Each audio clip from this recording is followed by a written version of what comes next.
thank you all for joining us again. Some of you were here for the State of the Town yesterday at the Chamber. We had a number of residents and business folks that came down to our Danville Chamber and discovered Danville. We had a full crowd at Crow Canyon Country Club yesterday, and it was nice to interact with all those businesses and groups. And I'd be remiss if we didn't recognize some of our award recipients from yesterday. And those of you that weren't there, we had our very own Joe Calabrigo actually recognized. Thank you. Employee of the Year. Ooh, nicely done, Joe. You know, Bridges Restaurants was recognized, and then actually our town treasurer, Mary Tuttle, was actually Citizen of the Year. So I'm very proud to be here this morning as the mayor of Danville, and we do this once a quarter. We give you an idea of where we stand in the town as far as our vision, what's going on in the town, and some of the things that are important to us. You know, I delivered this presentation yesterday, and actually we're filming it today so we can do it. We can put it online, and then a number of people, maybe 3 or 4, could actually look at it on our website. I delivered this message yesterday, and I'm going to do just about the same message, but I'm just going to probably tweak it a little tiny bit. I'm honored as each of our council members are to be a part of this town. We're honored to serve this community. You know, and I've waited 15 years to actually deliver the state of the town. And yesterday it meant a great deal to me. It was a very special moment, and I appreciate it. After the state of the town, we actually had the opportunity to go to the San Ramon Valley High School pool. And as some of you know, that we rededicated that pool yesterday. When I first ran for council in 2005 or 6, many of us as parents, the Wolf Pack, the community, the business leaders, tried to raise money to build that pool. And then through a partnership with the San Ramon Valley Unified School District, Ken Mintz is here this morning, we actually had an opportunity to partner with them. We donated or contributed $500,000. The school district contributed the rest. And we just didn't build a facility, we built a complex. And it's an amazing complex that will be there for generation after generation. Their kids will actually enjoy that pool. And the high school is really shaping up to be quite just a piece of artwork. You know, but when I was putting all my notes together, it came to me, and it's unique that we have such a very unique partnership with the school district that many jurisdictions just do not have. You know, we are literally involved, the town and the school district, in every single school or park in the town of Danville. You know, if you look at the parks that we actually share, at John Baldwin, Vista Grande, Monterey, Greenbrook, Green Valley, and I'll even throw in Osage because there's a relationship between Charlotte Wood and that park. That's well over 20 acres of parks that the town maintains, the school district uses. I mean, it's a wonderful partnership. We support 3 teen centers at the middle school, Diablo Vista, Charlotte Wood, and Los Cerros. I mean, once again, another unique relationship that most communities couldn't boast. And then naturally we have the pool at Monte Vista that we share, and then now the San Ramon Valley High School pool. You know, what an amazing relationship. And I've got to tell you that if more communities could do this, they'd have a better working relationship, not only with the school district, but with our community. And actually, this is how we keep in touch with the students. Once a month, we meet the town. Renee Morgan, our council members here this morning. We sit on a school district liaison. We have our staff, the school board members, Mary Sheldon, the superintendent. I mean, we have Gary Black, the assistant superintendent, and we talk about issues that are important to the town and important to the school district, and this is how we partner. We actually collaborate and we solve problems together. Wonderful relationship, and thank you, Ken. Thanks for doing that. You know, here's a photo from, and before I go on, can we just take a minute just to do a self-introduction around the room? And can we start right here? John Reed, resident. Resident. Justin Borgrum with State Senator Mark Sonia's office. Thanks for coming, Justin, again. Candace Anderson, County Supervisor, Danville resident. And thanks for coming again as well. Before we go down. Tim White, resident, Heritage Bank of Commerce, and Danville Area Chamber of Commerce. Chairman. Chairman.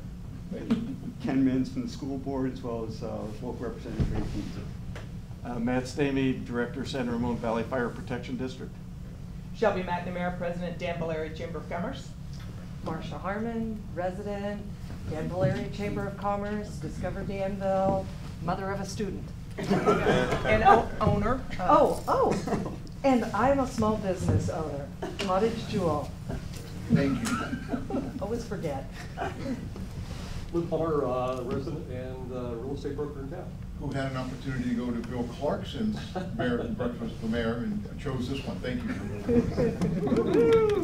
I'm Mike Cooper, resident in California and Chaco. Thank you, Mike. Bill O'Donnell, resident, dad of 2 little ones. Catherine O'Donnell, resident. Joe Calabrigo, town manager. And employee of the year. How do I follow that? Renee Morgan, council member. Extraordinary. Alan Shields, lieutenant with Danville Police. Andy's a resident. I forgot to throw that out. And Steve Simpkins, the police chief. Great. Thank you very much for coming this morning. And we know everybody has busy lives, but thank you for sharing an hour here with us. So this is a photo from last year's spring fling. This is a wonderful opportunity for the town partners with the downtown businesses. As you know, there's another town treasurer, June Hannon, in the middle there between my neighbor Mike and myself. You know, we have town partnerships. Shelby McNamara, you know, has her dedicated board of directors and the businesses that she cares about.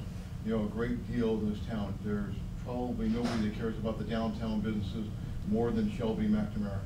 Marcia Harmon, Discover Danville, both of them are in the audience today, and we appreciate that. We appreciate you doing what you do for this town.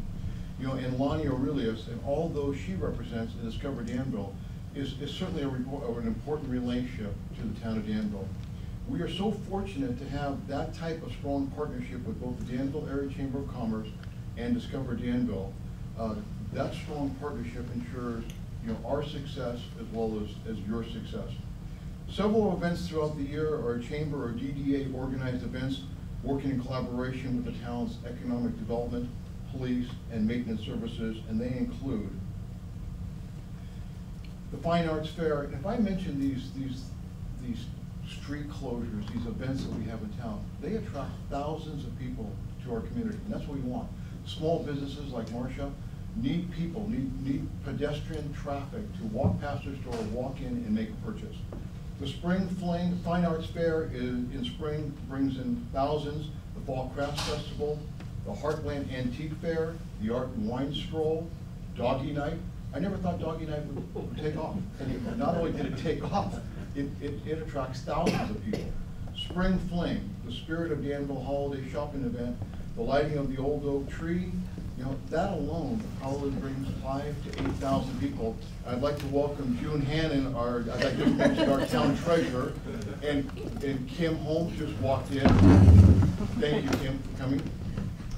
The lighting of the old oak tree, when we stand on that podium and we look to our left and we look to our right, there's people as far as you can see, all the way down to Hearts, and literally, you know, probably 100 yards past the oak tree. Very special event. There are certainly other events in this town that aren't DDA or chamber sponsored. You know, for instance, our Hot August nights. You know, July and August, we close down the street, and probably 15,000 people come into town during those two events. 4th of July parade. I don't know what that number is. I've heard 45,000. I've heard 15,000. There's a big number that comes into our town during that parade. And actually, yesterday we had 20+ Quanians at the Danville Chamber, and they sponsor that event, and we're certainly proud of it. Business development. We're doing what we can to help businesses in this town, because we know everybody that's a small business is struggling. We want to help you. Our business concierge program caters to the needs of your business. You know, our economic development coordinator, Jill Bergman, who's usually here in the morning, helps each business like a one-stop shop. We want to sort of tailor what your needs are. We streamline the process, and we help you become a business in Danville with the least amount of stress. We want to assist you in any way we can, and the town council and the staff are both dedicated to doing that for you. Although sales tax revenues are up town-wide, we certainly understand the need to strengthen small businesses. And this message is always going to be about small businesses, because clearly we know the Costco's, the beverages and more, the restaurants, the gas station, generally always do well. The ones we want to focus on that seem to struggle the most are our small businesses, and that basically is what makes up the core of our downtown, and we're very aware of that. We continue to see some turnover in the town's businesses, and we want you to know that we're here to help small businesses. We want to continue our efforts to connect people and our local businesses and bring people downtown to shop, eat, and play. And we will continue to make this our goal year after year after year. We continue to help the retail businesses by, and this is an amazing program that I'm not sure if a lot of cities and towns could actually boast about, but we actually had 140 grants issued to small businesses totaling $400,000 in, I want to call it free money. If you wanted to repair your facade, there's so many things that you could do with the, improve your marketing, improve your advertising. You know, it's our way of helping small businesses stay in business. Twice a year we have free workshops. The next one's on July 22nd. It's a hands-on training for a variety of social media tools. And as you know, in the world we live in, you need to be at that cutting edge. These workshops are held in partnership with the Chamber and Discover Danville. Our marketing. We're also helping businesses by providing online advertising grants. The goal of the program is to promote their business in Danville as a whole using the Shop Danville brand. We've been working with the Chamber and the Visit Tri-Valley, formerly the Convention and Visitors Bureau, to market Danville as a celebration, travel, and foodie destination. We want people to come downtown. That's a simple message. We've had positive coverage in Sunset Magazine. We've had 3 pages in U.S. Airways, and we've had literally 33 pages in the Tri-Valley, 33 pages highlighting the Tri-Valley, which reach out to literally 3 million people, and those people are our business customers. You know, our fiscal stewardship, here's a picture of Sycamore Valley Park, one of our 5 major parks in the community. You know, we're proud of our fiscal stewardship on this council, and I'm proud to say that this council and this staff are careful stewards of the public's money. We have a reputation in the region as being well managed, fiscally responsible, and I want our citizens and the residents of Danville to know that every dollar that comes in, we actually save some portion of it. When many cities are struggling to meet the basic services, Danville is successful in meeting those service requirements, and even during the downturn, we didn't cut any of our services. We managed them a little bit better, we managed our resources a little better, but we didn't make those cuts. You know, and I'd be remiss if I didn't look once again to our town manager and his staff, Joe Calabrigo, for there's always a leader. There's somebody at the top of the pyramid that we all work with. Candace Anderson, our supervisor now and former mayor, understands this. The council members understand this. Renee Morgan understands it. We work with Joe Calabrigo, and together we make good decisions on behalf of the town. The way we do business is sort of a unique business model. We have this very unique way of doing business in this town.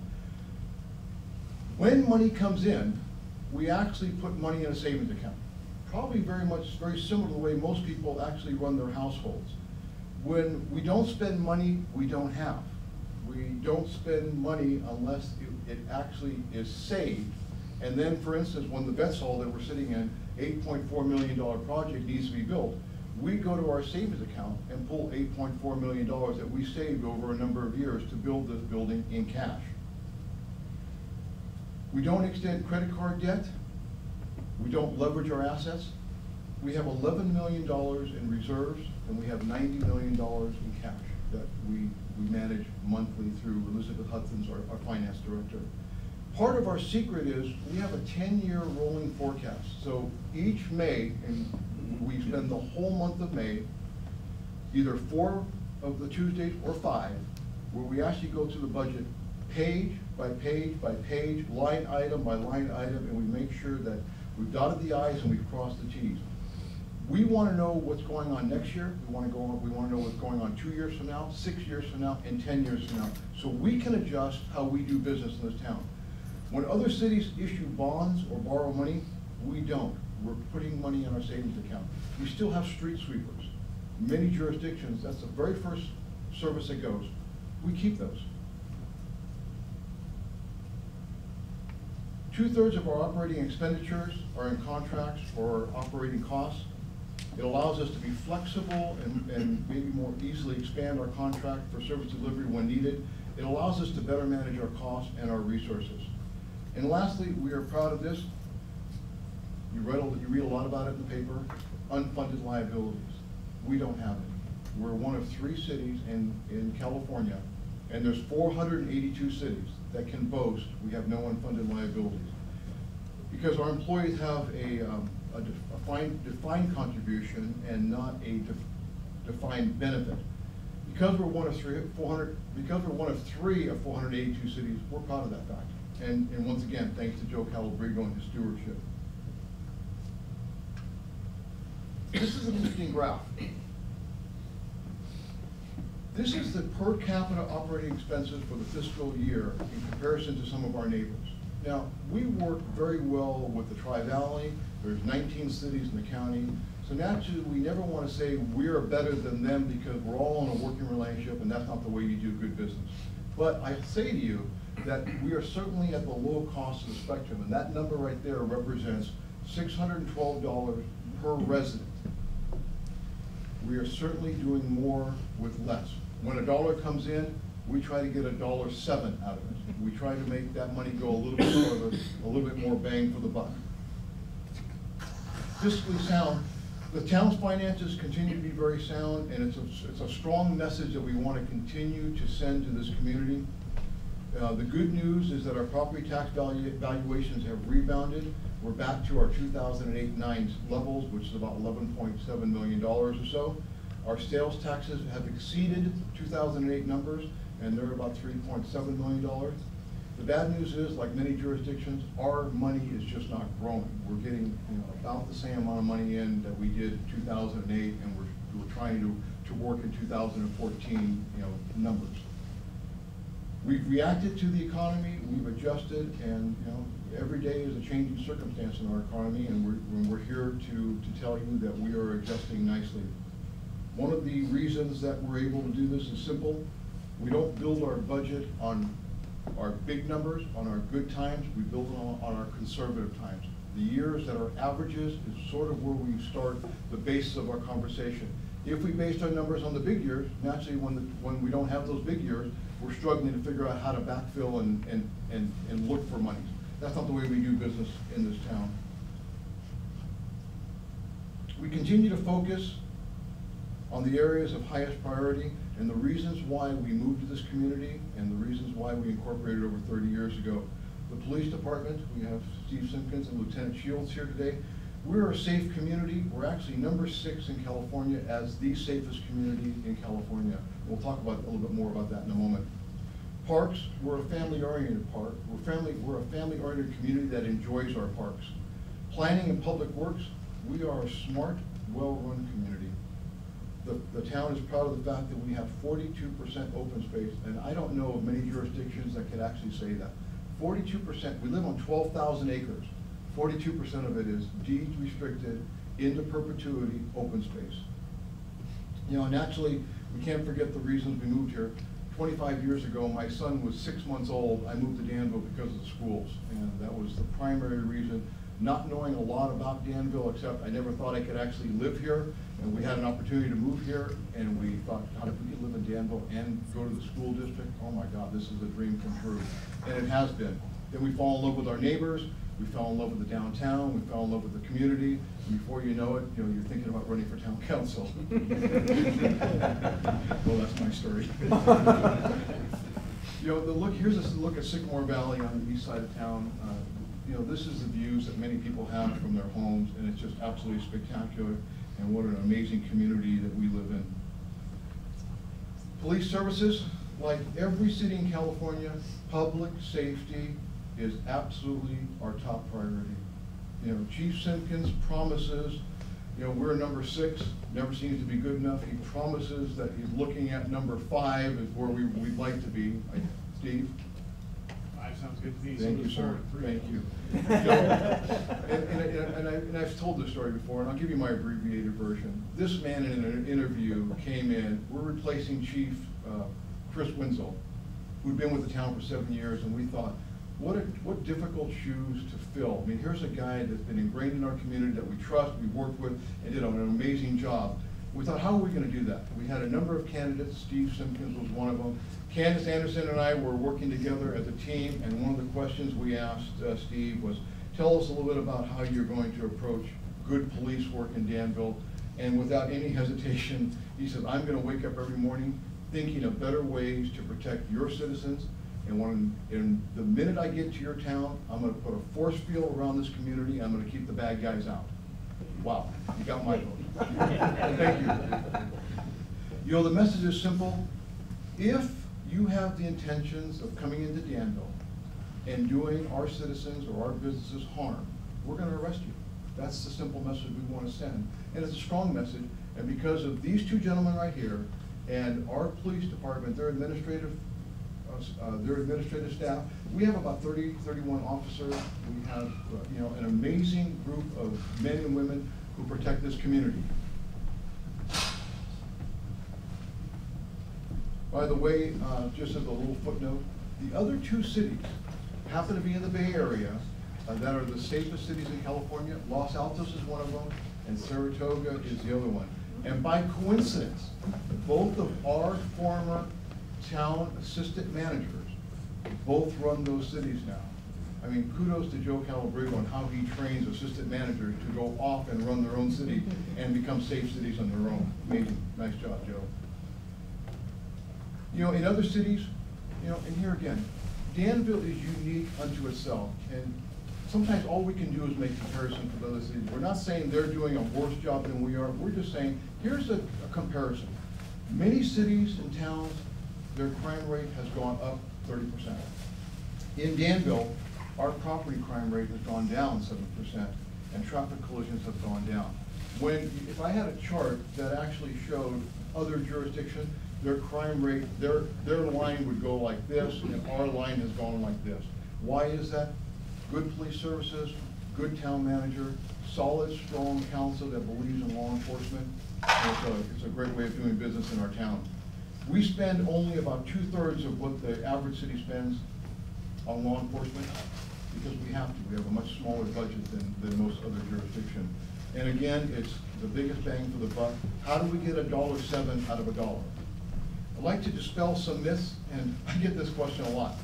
Your cops just pull us over because they want to make money and it's revenue generating. Well, let's go through some of those. Because I asked, I said, is that true? Is that possibly true? You know, we write tickets because, you know, you do bad things, and we don't want to write tickets. We'd rather educate, but there are moments when you have to write a ticket. So most of the bail paid for a moving violation goes to the state, county, and the courts. If you should be so fortunate to get pulled over by one of our finest, and you, for speeding, for instance, which is about a $360 fine, Danville keeps $60.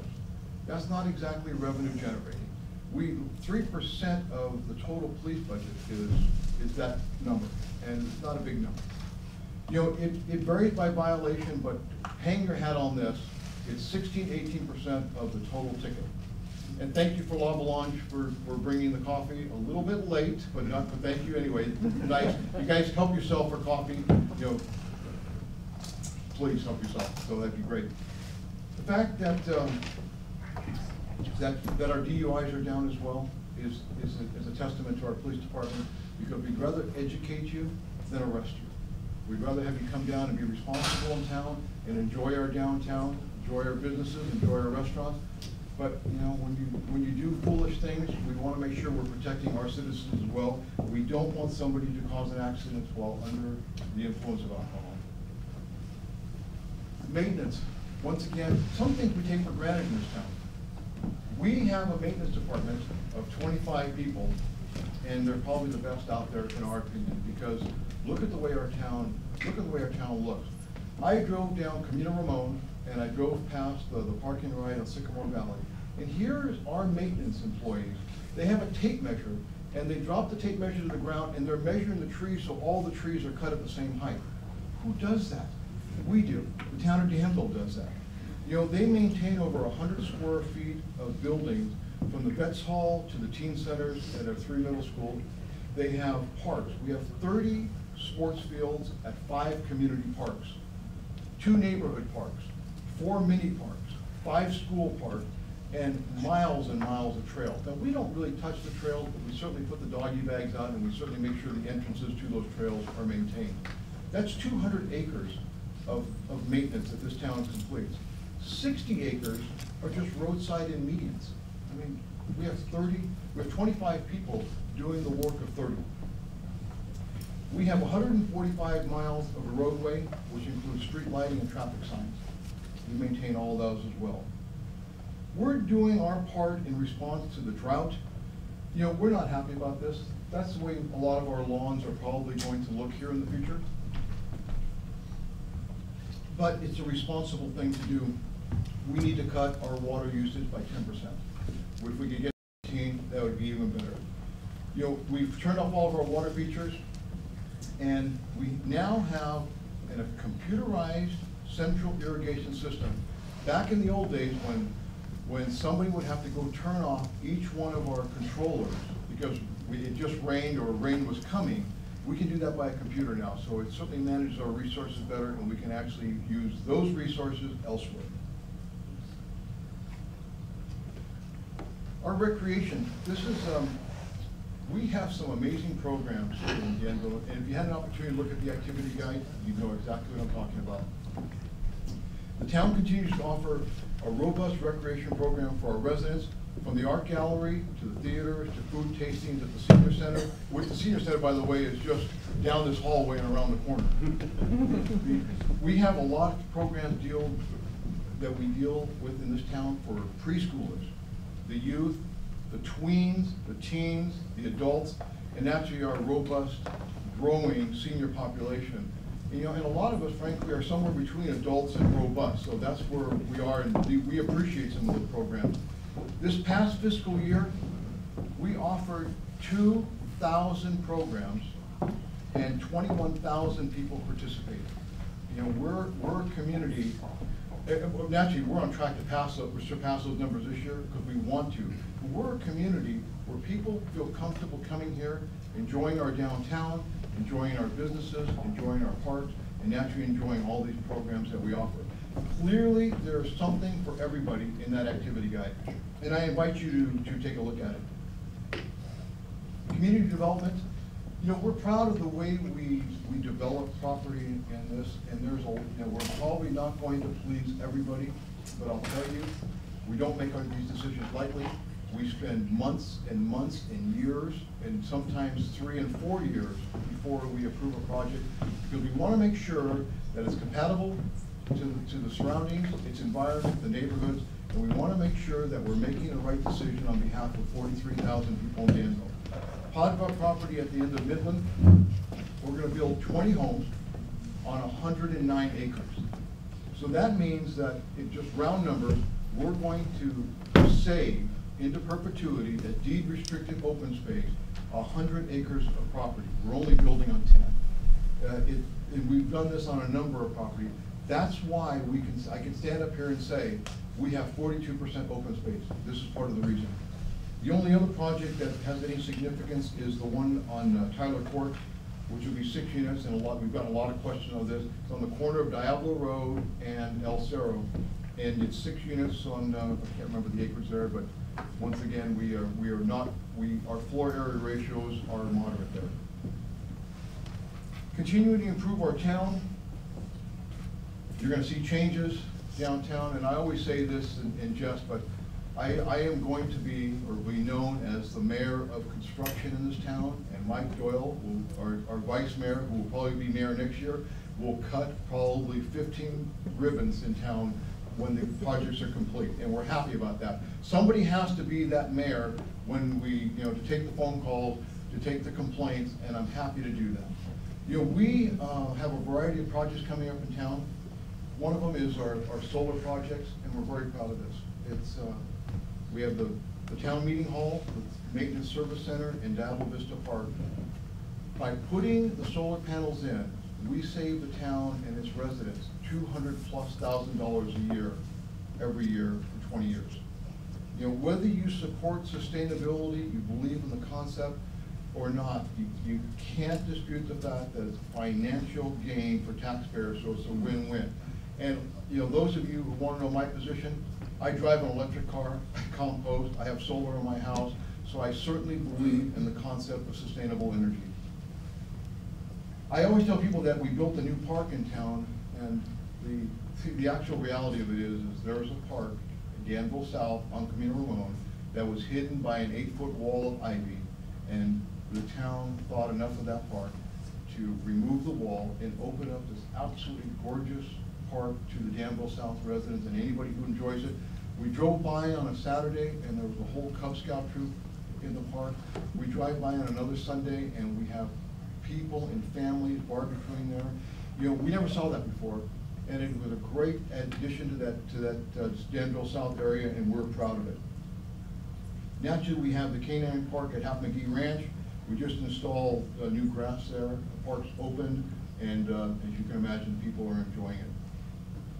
You know, in the works, we have the Osage Park play and picnic area renovation. This is a 6-phase project. We're in phase number 1, and when you see the completed plans on this, you'll be absolutely amazed at all the good things we're going to do at that park.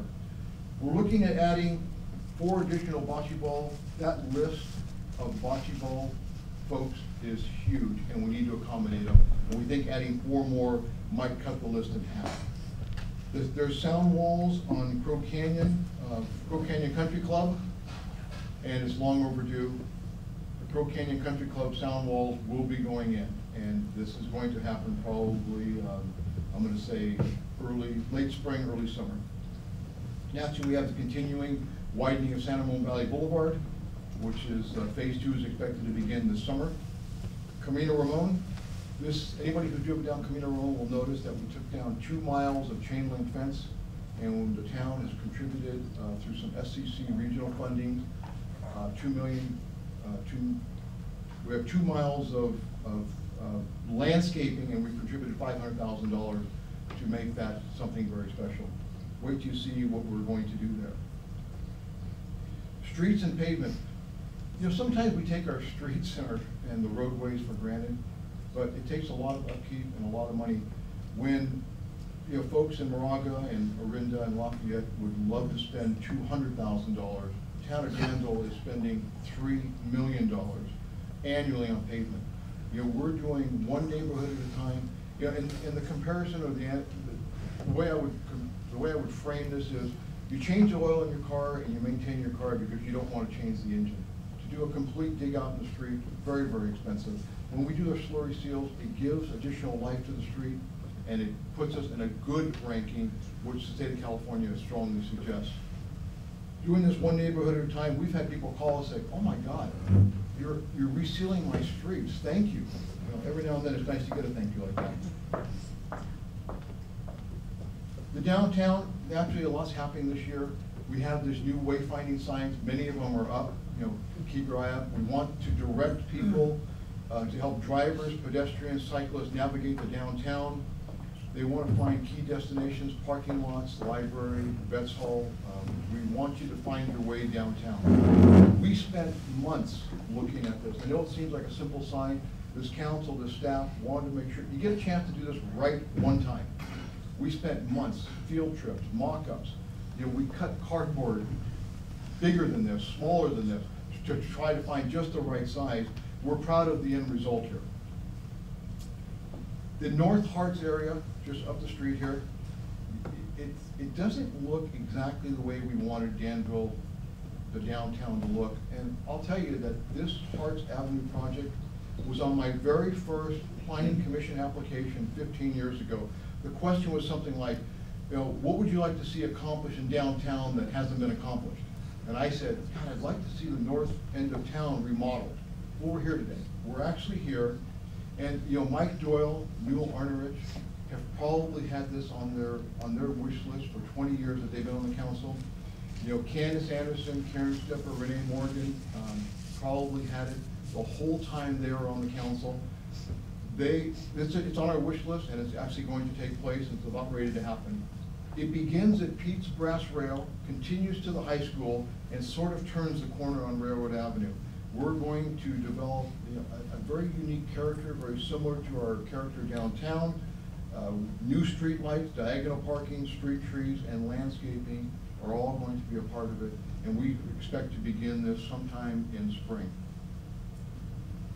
Regional involvement is important to a town. We're certainly focused locally, but what happens regionally affects us as well.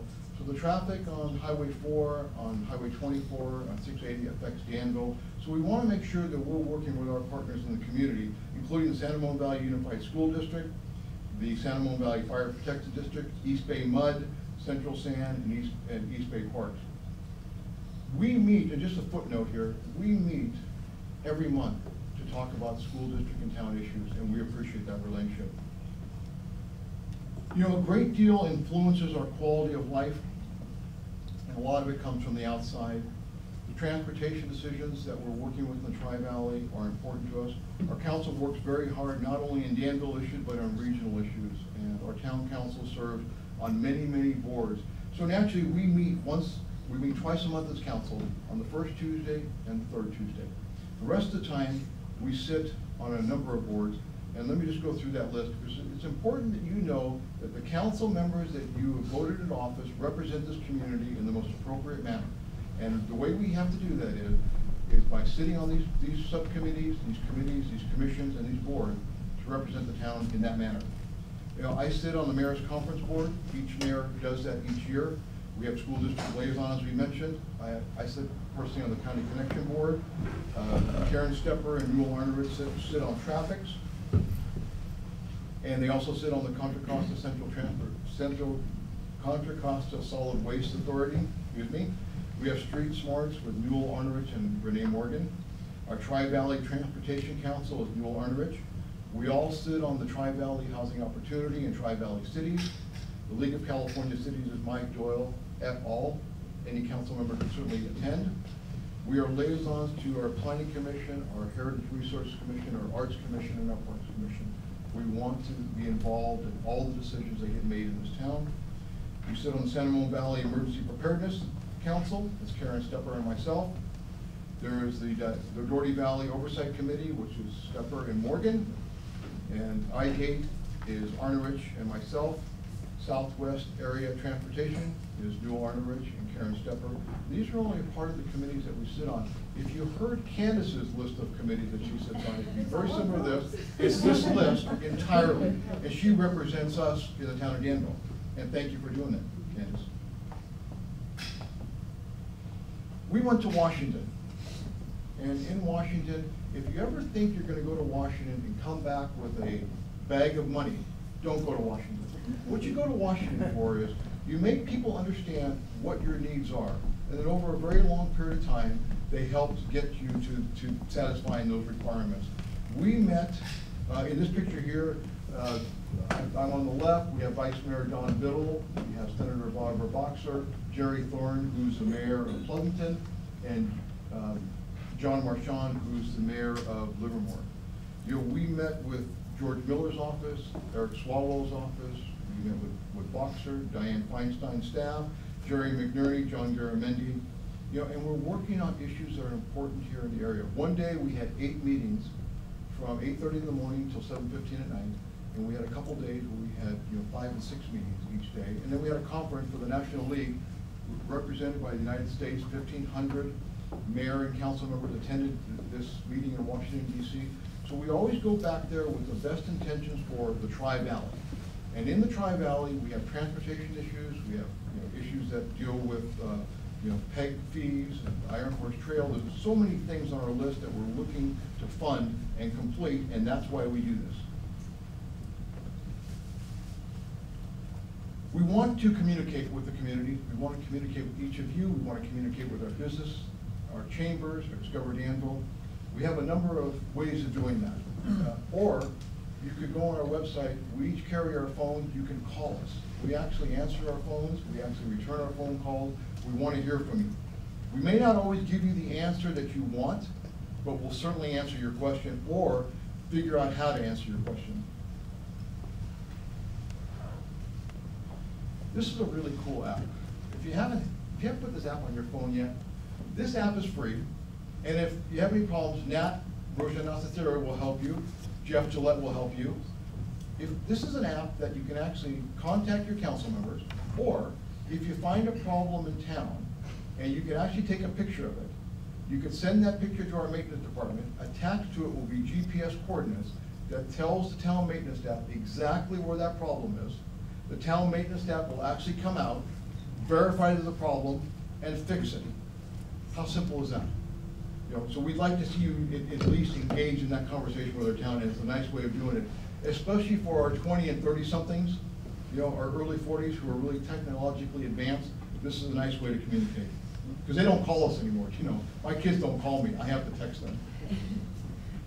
You know, I've got to tell you, I am so fortunate to be a part of this team. This really, really is special. I've waited a long, long time to be a part of this town council, and I thought I could contribute, you know, what little I could, but together, collectively, the five of us, I think we make really good decisions on behalf of the town of Danville, and I have my fellow council member Renee Morgan here that I worked with for 8 years on the planning commission. You know, I know the good decisions she's capable of making, and together we make good decisions on behalf of this town. Together, I added up our years on the council. Our years of experience is 60. And if you add in all the commissions before that got you to the town council, we're close to 100 years of experience with these 5 people here. It's amazing. You know, I'm pleased that we look at issues and challenges and opportunities, you know, through so many different eyes. We don't always agree on everything, but we have respectful decisions that we make. We look at each other in a respectful way. We want to come together as a council, you know, and make a good decision on behalf of the entire town of Danville. There are no hidden agendas on this council. We all work together, we talk, we banter, we kid around when it's appropriate. We're business and professional when it's appropriate. We make good decisions on behalf of this town, and we're proud of that. We work very well together, you know, and we enjoy working with each other. And the reason for that, I think, when people enjoy working together, they actually make better decisions. You know, we don't make the front page of the paper, and literally any day you open up the local section of the paper, you potentially could hear about a council who's fighting amongst themselves. How do you make good decisions when you're fighting amongst yourself? That's not the case in Danville. It's clearly a group that appreciates the town, appreciates the business community, and appreciates what our responsibilities are, and we want to make good decisions. Please get to know your council. We're everywhere. We try to be involved. You'll see us at events. Come and say hi, talk to us. You know, we're approachable. We want to talk. We want to figure out what the problems are. We want to hear from people who moved into town, you know, for 3.5 years. We want to know what's going on in your neighborhood. You know, call us, contact us. You've got a whole list of ways to reach us. Call the town and say, hey, Robert hasn't called me back in a day. Where is he? And I'll call you immediately. We want to communicate with you. You know, we're proud that you put your trust in us. We're proud that we can sit here and say to you, we are making good decisions on your behalf. You know, I plan on being on this council for a very long time, and I wanted you to know that I plan on representing this community for a very, very long time. We live on 12,000 acres, which is 18 square miles. We're nestled in the hills between Mount Diablo and Los Troncos. I honestly don't think it gets any better than that. We have 16,000 homes in Danville, you know, and 43,000 people that we like to call our neighbors, people that at any time during the day we can communicate with. On behalf of this town council, we promise to protect your quality of life, you know, in this rich and historic past. And I want to thank you for allowing me to do that, and thank you for coming this morning.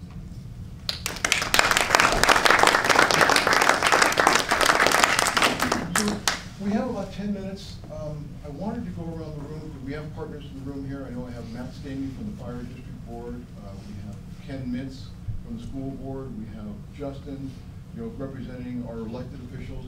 Would anybody like to say a few words and describe what's going on? Sure. As far as legislation, our ledge packet's complete for this season, so it's posted on our website. Justin, do me a favor, stand up, say your name, tell us who you represent. I want everybody to know you. Yeah, you want me to come up? Absolutely.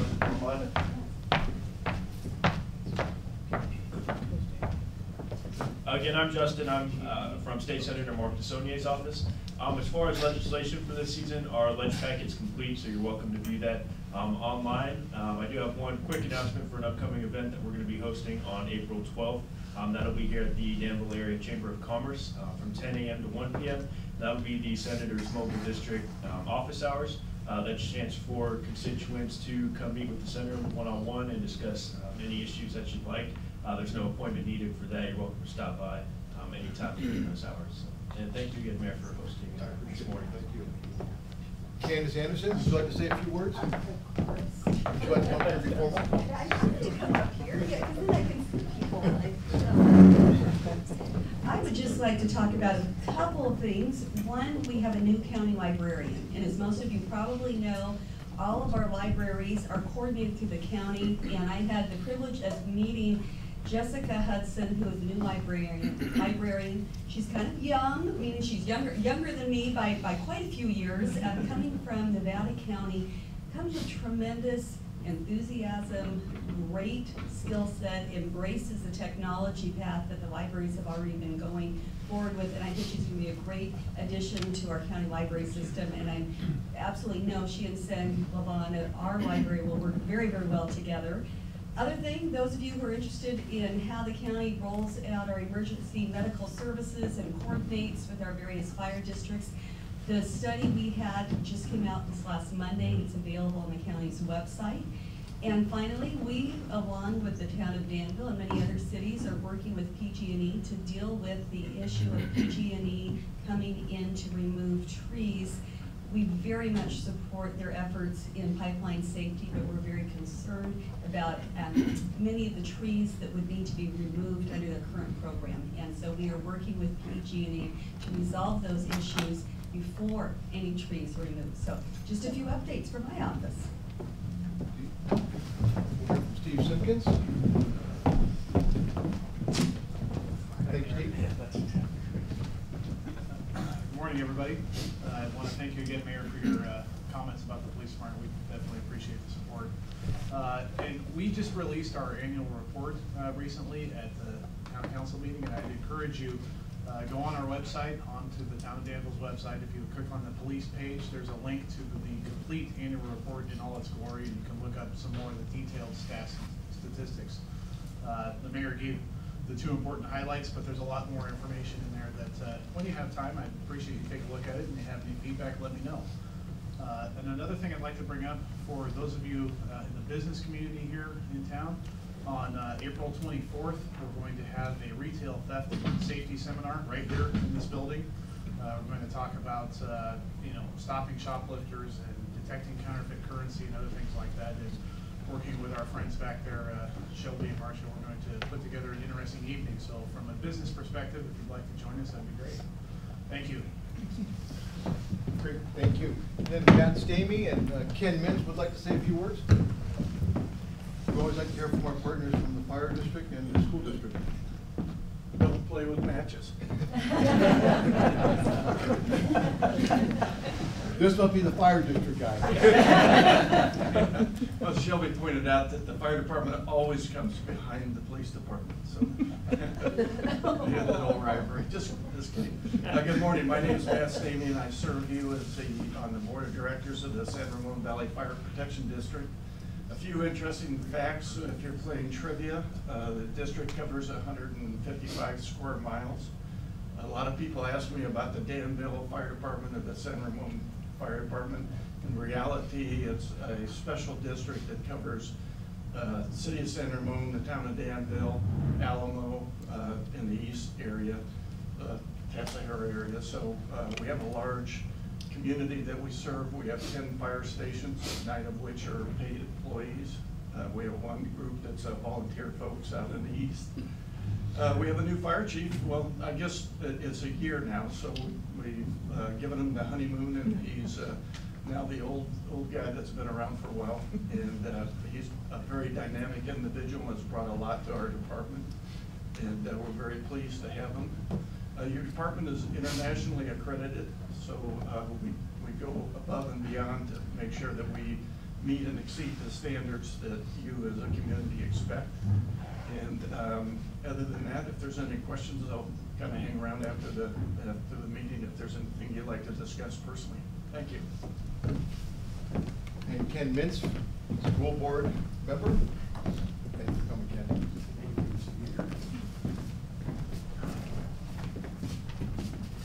So good morning, everyone. Just one quick note. You know, this year the school districts in California are changing the way that we get funded from the state. We're now going to be funded under what's called the local control funding formula. And as part of that, there's what's known as local control accountability plan, which is a new way of us identifying how we're actually going to be spending the funds that are coming from the state. We've had several forums across the community to get input from parents and community members, and staff is now in the preparation stage, taking all of the input that we've received. Basically, the community telling us, how do you want to see our kids educated? What kind of specific programs do you like that you've already seen? What kind of things do you want to see us do with the funding that we get? And so that's all going to be wrapped up into this year's budget that's the board's going to be approving in June. So a lot more community input, and there's still an opportunity. If you go onto the school district website, there's a link to the local control funding formula and the accountability plan, and ways for you to provide additional input, and we hope you do that. The other quick thing I'd point out, you know, we're real proud of our student athletes in our community. And just as Robert's talking about our quality of life issues, you know, we raise fit kids here. You know, our physical fitness is part of it, and our sports teams. So I'll just point out one in particular, and that's our Monte Vista basketball team, the high school, is up for you know, state championship, I believe, tonight. So that's really something to see the possibility of, you know, it's one of the top 2 in the state right now. So get out there. Where will they be playing? They're playing in Sacramento. Yeah, what was the Arco Arena? It's now the Sleep Train Pavilion. Anyway, thank you. Thank you. You know, what we find unique about Mornings with the Mayor is that you get an opportunity to talk to your police chief, usually the fire chief here, the board members, you know, our county supervisor takes the time to come here because she cares about as much of this community as all of us do. She lives in Danville, she's former mayor of Danville, council member, and now is our supervisor. She's accessible as well. Her office is right here on Danville Road. And before we end, there's, or maybe, oh, I'm sorry, Shelby, Marcia, would you guys like to say a few words? I'm gonna let you do that because you're selling it. I'd be remiss if we didn't discover Danville in the chamber since you sponsored my state of the town. Marcia as a board member is gonna promote. Well, please. Your chamber, oh, do we need both? Yeah. I never need a microphone. Thank you, and thank you for all the town support with everything. Get on the microphone so you can be recorded. I don't need a microphone. You need to promote what you do. Thank you for the opportunity.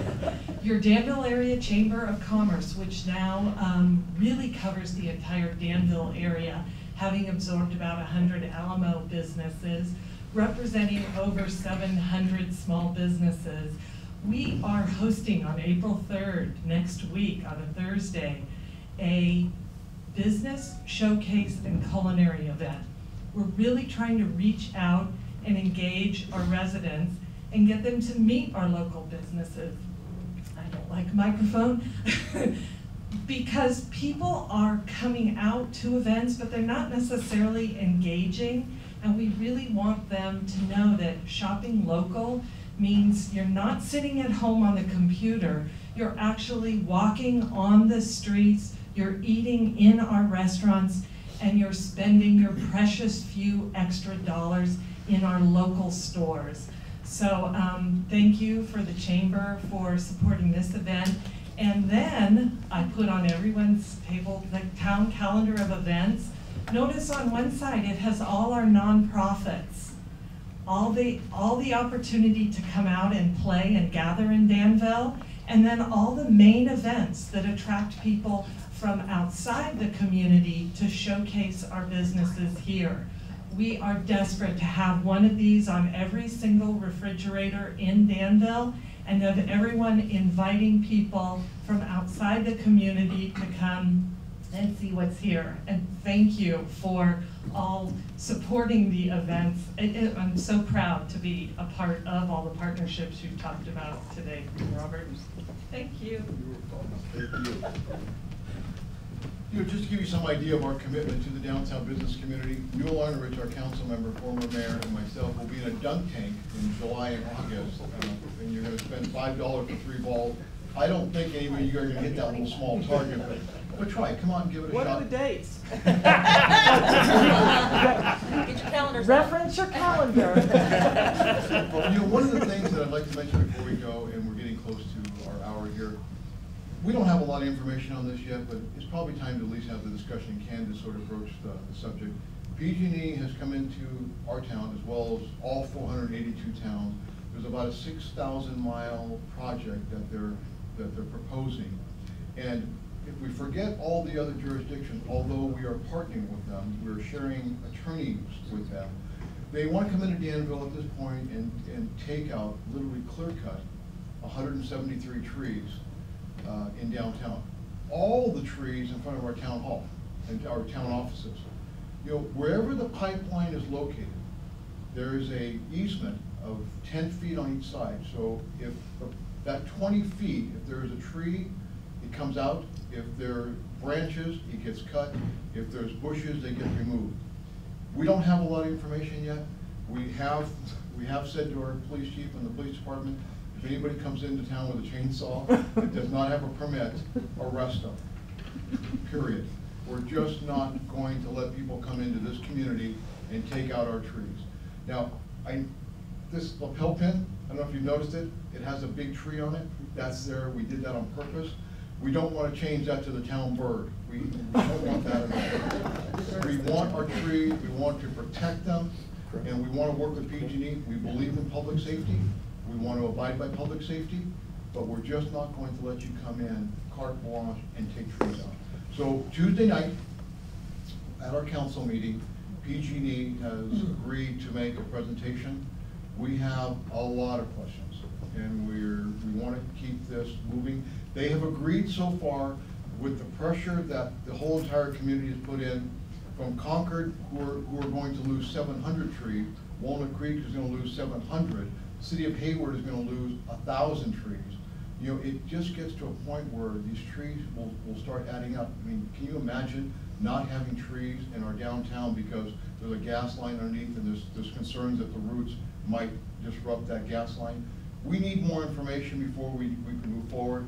Joe, I don't know if you want to add anything to this, but Tuesday night, if anybody would like to join us, we're going to have that discussion. I will add one thing, which is that in Danville, the pipeline that we're talking about, it's a single pipeline. That pipeline was thoroughly tested by PG&E less than a year ago. They ran a camera through it, they installed new valves. They checked that pipeline from John Muir Hospital to downtown Danville, right out here in front of Beverages and More. So we know that the pipeline is structurally sound and safe because less than a year ago they tested it.